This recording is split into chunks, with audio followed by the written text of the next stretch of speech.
मकर संक्रांती 14 जानेवारी रोजी आहे. मात्र संक्रांतीच्या आदल्या दिवशी भोगीचा सण साजरा करण्यात येतो. हा दिवस धार्मिकरित्या देखील अत्यंत महत्त्वाचा मानला जातो. भोगी म्हणजे उपभोग घेणे असे म्हणतात. या दिवशी अन्नाचा उपभोग घ्यावा अशी समजूत आहे. हा सण हिवाळ्यात येत असल्यामुळे या ऋतूत हिरव्या पालेभाज्या तसेच सर्व फळभाज्या व रानभाज्या उपलब्ध असतात. या भाज्या एकत्र करून त्याची भाजी बनवतात आणि तिला भोगीची भाजी असं म्हटलं जातं. याच भाजीचा नैवेद्य देवाला दाखवून हा सण साजरा केला जातो. या दिवशी सुवासिनींद्वारे केल्या जाणाऱ्या सुगड पूजनाला विशेष महत्त्व असते. नवीन धान्याची आणि मातीची पूजा करण्याची ही परंपरा आपल्याकडे पिढ्यानेपिढ्या चालत आलेली आहे.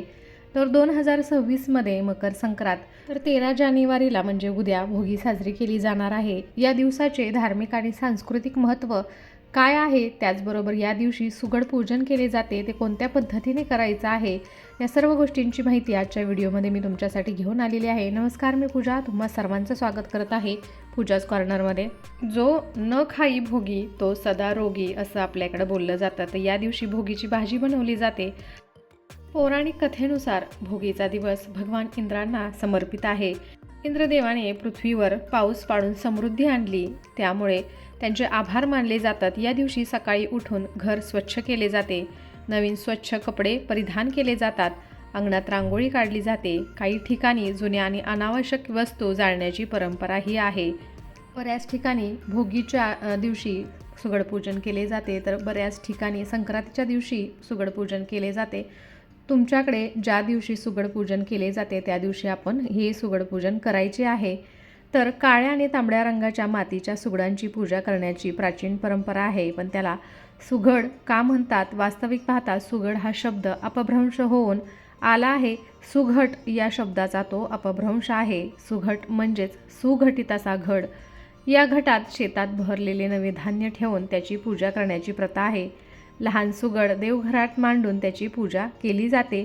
धनधान्याचे प्रतीक म्हणून त्यात विविध साहित्य भरले जाते. तर स्त्रियांनी 5 सुगड खरेदी करावे. या सुगडांना हळदी कुंकू लावून आपल्याला घ्यायचं आहे. त्यानंतर यामध्ये भोगीच्या कच्च्या भाज्या, बोरे हे सर्व भरायचं आहे. त्यात तिळगुळ टाकायचे आहेत आणि हे सुगड देवघरातील देवांना दाखवायचे आहेत आणि त्यानंतर मंदिरात जाऊन देखील आपल्याला देवाला सुगड व्हायचं आहे. या दिवशी सकाळी देवपूजा झाल्यानंतर पूजा करण्याची जागा आपल्याला स्वच्छ करून घ्यायची आहे. केर काढून ओल्या कपड्याने आपल्याला पुसून घ्यायचं आहे. पाट किंवा चौरंग मांडायचा आहे. त्याच्याभोवती आपल्याला छान अशी रांगोळी काढायची आहे. त्यावरती लाल कपडा आपल्याला अंथरायचा आहे. त्याचबरोबर रांगोळीच्या मधोमध आपल्याला स्वस्तिक पण काढायचं आहे. पाटावर आपल्याला तांदूळ किंवा गहू टाकायचे आहेत. त्यानंतर त्याच्यावरती आपण सुगड ठेवणार आहोत. तर त्यानंतर तांदळाच्या एका राशीवरती आपल्याला दिवा ठेवायचा आहे आणि सर्वप्रथम दीप प्रज्वलन करून घ्यायचं आहे. दिव्याला हळदी, कुंकू, दीप, धूप, फुलं वाहून घ्यायची आहेत आणि दिव्याला नमस्कार करून आपल्याला पूजेला सुरुवात करायची आहे. त्यानंतर आपल्याला गणपती बाप्पांची पूजा करून घ्यायची आहे. तर इथे पहा, सर्वप्रथम गणपती बाप्पांना मी पंचामृताने आणि पाण्याने अभिषेक घालून घेतलेला आहे. त्यानंतर एका तांदळाच्या राशीवरती आपल्याला गणपती बाप्पांची मूर्तीची स्थापना करायची आहे.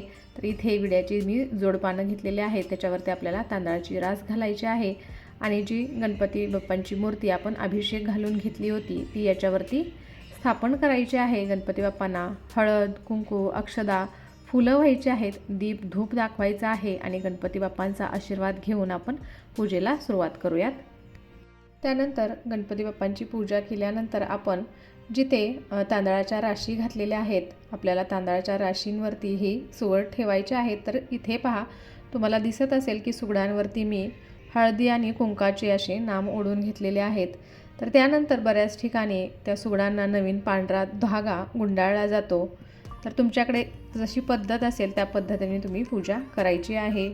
सुगड पूजनासाठी लागण्याचं साहित्य आपण पाहून घेऊयात. 5 सुगड किंवा बोळकी, बऱ्याच ठिकाणी 3 छोटी आणि 2 मोठी ची सुगड असतात किंवा 5 सारखेही सुगड असतात. याच्यामध्ये भरण्यासाठी आपल्याला हरभरा, गाजर, ऊसाचे पेर, तीळ, शेंगदाणे, बोरे, तिळगुळ, हळद कुंकू, गव्हाच्या ओंब्या, मटार, शेंगा, कापूस, कच्ची खिचडी म्हणजे डाळ आणि तांदूळ हे आपल्याला सर्व एकत्रित साहित्य घ्यायचं आहे. त्याचबरोबर पाट, चौरंग, लाल वस्त्र, तांदूळ किंवा गहू, समई, तेलवात, उदबत्ती, निरांजन, तूप, फुलवात, धूप, अक्षदा, फुले, फुलांचा हार, अत्तर, गजरा, नवीन पांढरा दोरा, नैवेद्यासाठी तिळाचे लाडू, हलवा किंवा तिळाच्या वड्या, रांगोळी घ्यायची आहेत.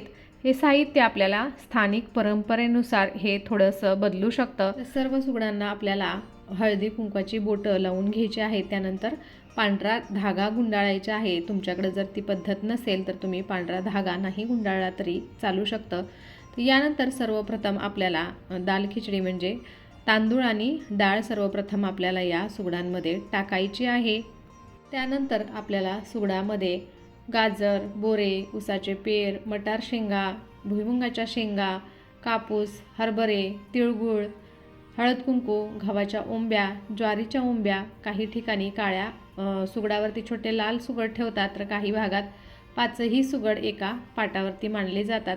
तर तुमच्याकडे जशी पद्धत असेल त्या पद्धतीने आपण सुगड पूजा करायची आहे. भरलेले सुगड एक एक करून आपल्याला पाटावरती ठेवायचं आहे. सुगडांना हळद कुंकू अक्षदा अर्पण करायचे आहेत. फुले, फुलांचा हार आणि अत्तर लावायचं आहे. दीप, धूप आणि निरांजन ओवाळून घ्यायचं आहे आणि सुगडांना आपल्याला अशा पद्धतीने ओवाळून घ्यायचं आहे. तिळगुळाचा लाडू, हलवा किंवा तिळाच्या वडीचा नैवेद्य दाखवायचा आहे. मनोभावे आरती करायची आहे आणि सुगडांना नमस्कार करायचा आहे. स्वतःच्या कपाळी हळदी कुंकू लावायचं आहे. सुगडांवरती अक्षदा, फुलं, हळद कुंकू वाहून मनोभावे नमस्कार करायचा आहे. तिळाचे लाडू आणि हलव्याचा नैवेद्य दाखवायचा आहे.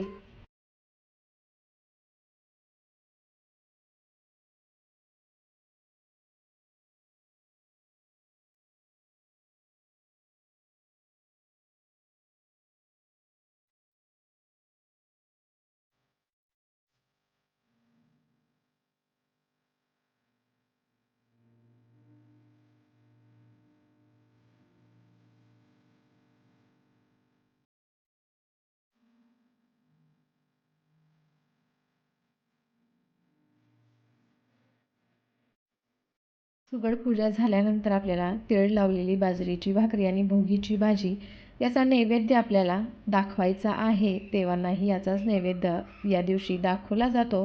पौराणिक कथेनुसार इंद्रदेवाने धरतीवरती उदंड पिके पिकावी, धनधान्य वाढावे यासाठी प्रार्थना केली होती. त्यामुळे पृथ्वीवरती कायम धनधान्याची बरकत व्हावी, वर्षभर पिके यावीत म्हणून भोगीचा सण साजरा करतात अशी मान्यता आहे.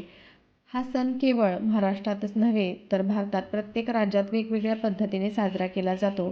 या सणाला पंजाबमध्ये लोहरी म्हणतात, तर तमिळनाडूमध्ये पोंगल, राजस्थानमध्ये उत्तरायण तसेच आसाममध्ये भोगली बिहू नावाने हा सण साजरा केला जातो.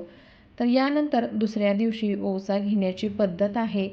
तर या दिवशी आपल्याला भोगीच्या दिवशी सुगड असेच ठेवायचे आहेत. संक्रांतीच्या दिवशी सकाळी लवकर उठून नित्यकामं आवरून यानंतर आपल्याला ओवसाचं साहित्य पूजेच्या तिथे ठेवायचं आहे.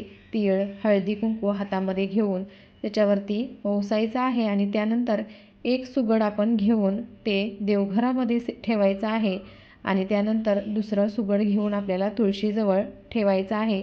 राहिलेले सुगड आपल्याला घेऊन मंदिरात जायचं आहे आणि सुवासिनी महिलांच्या ओटीत द्यायचं आहे आणि त्यांच्याकडून हे असे सुगड आपल्या ओटीत घ्यायचं आहे. मंदिरात गेल्यानंतर आपल्याला देवाला एक तिथे सुगड व्हायचं आहे. तसेच सुवासिनी स्त्रियांची देखील सुगड देऊन ओटी भरायची आहे. यामुळे सुवासिनींच्या संसाराला भरभराट येते आणि घरात सुख समृद्धी नांदते असं म्हणतात. तर या बाबतीतलाही व्हिडिओ मी तुमच्याबरोबर लवकरच शेअर करणार आहे. हा सण निसर्गाच्या बदलाचा आणि पिकांच्या कापणीचा उत्सव असतो. पोळक्यांमधून नवीन पिकांचे आणि समृद्धीचे प्रतीक म्हणून वाण दिले जाते. याला संक्रांतीचा वाण असेही म्हणतात. बोळके आणि सुगड पूजा हा या सणाचा सकारात्मक आणि आनंदी भाग आहे, जो समृद्धी आणि सौभाग्याचे प्रतीक मानले जाते. सुगड पूजनामुळे घरातील अन्नाची कमतरता भासत नाही आणि कुटुंबात समृद्धी येते अशी श्रद्धा आहे. यामध्ये वापरली जाणारी बोरे, ऊस आणि हरभरे ही या ऋतूत येणारी पिकं आहेत. देवाला हे नवीन पीक अर्पण करून मगच त्याचा स्वतः वापर करणे ही यामागची मूळ संकल्पना असते. पहिल्या वर्षी नववधूसाठी सुगड पूजनात वौसा भरला जातो. वौसा म्हणजे सौभाग्याचे प्रतीक असणारे साहित्य. यात 5 किंवा 25 पट साहित्य असते, जसे विड्याची पाने, सुपारी, खारीक, वेलची, लवंग, हळकुंड, खोबऱ्याचे तुकडे, नवरीला काळी साडी, हलव्याचे दागिने घातले जातात. वौसा आई, सासू, काकी यांच्याकडून घेतला जातो. नवरीची पहिली संक्रांत माहेरी साजरी होते. हा सण निसर्गाच्या बदलाचा आणि पिकांच्या कापणीचा उत्सव असतो. बोळक्यांमधून नवीन पिकांच्या आणि समृद्धीचे प्रतीक म्हणून वाण दिले जाते. याला संक्रांतीचे वाण असेही म्हणतात. बोळके आणि सुगड पूजा या सणाचा सकारात्मक आणि आनंदी भाग आहे, जो समृद्धी आणि सौभाग्याचे प्रतीक मानलं जातं. तर कसा वाटला आजचा व्हिडिओ आणि आजची माहिती मला नक्कीच कमेंट करून सांगा. आणि अशा छान छान माहितीपूर्ण व्हिडिओसाठी पूजाच कॉर्नरला सबस्क्राईब करायला विसरू नका. त्याचबरोबर बेल आयकॉनही क्लिक करा, जेणेकरून तुम्हाला माझे नवनवीन व्हिडिओज असेच पाहता येतील. चला तर मग भेटूया असाच एका छानसे आणि माहितीपूर्ण व्हिडिओबरोबर. तोपर्यंत धन्यवाद. श्री स्वामी समर्थ. तुम्हा सर्वांना मकर संक्रांतीच्या खूप खूप हार्दिक शुभेच्छा. तिळगुळ घ्या, गोड गोड बोला.